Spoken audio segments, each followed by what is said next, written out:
ജീവിതമായിരിക്കണം.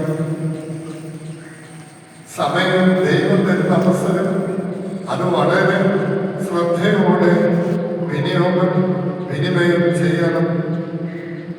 ബുദ്ധിഹീനരാകരുത്. കർത്താവിന്റെ ഹിതം നിറവേറ്റി ജീവിക്കണം. അതുകൊണ്ട് വാത്സല്യമുള്ളവരെ, ജീവിതം കൃത്യമായിട്ട് കൊണ്ടുപോകണമെന്ന് ആഗ്രഹിക്കുന്നവർക്ക് ആ കൃത്യതയുടെ തലം അവരുടെ ജീവിതത്തിലെ എല്ലാ തലങ്ങളിലും ഉണ്ടായിരിക്കും. ആത്മീയവും ഭൗതികവും ഒക്കെയായ കാര്യങ്ങളിൽ അതൊരു അച്ചടക്കത്തിൻ്റെ, നിഷ്ഠയുടെ, ചിട്ടയുടെ, എങ്ങനെയെങ്കിലും എപ്പോഴെങ്കിലും ഏതെങ്കിലും വിധത്തിൽ എല്ലാ കർമ്മങ്ങൾക്ക് വേണ്ടി കാട്ടിക്കൊണ്ടുതാൻ അനുഭവമല്ല. അതിൽ നമ്മുടെ പൂർണ്ണമായ ഒരർപ്പണം, ഡെഡിക്കേഷൻ ഉണ്ടാകണം.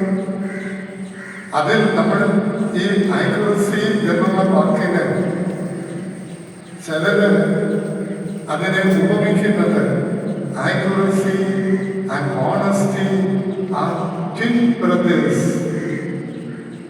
ആക്യുറസി എന്ന് പറയുന്നത്, ഓണസ്റ്റി, സത്യസന്ധത എന്ന് പറയുന്നത് ഇരട്ട സഹോദരന്മാരെ പോലെ ഒരുപോലെ ഒന്ന് എന്നുള്ളൊരർത്ഥത്തിൽ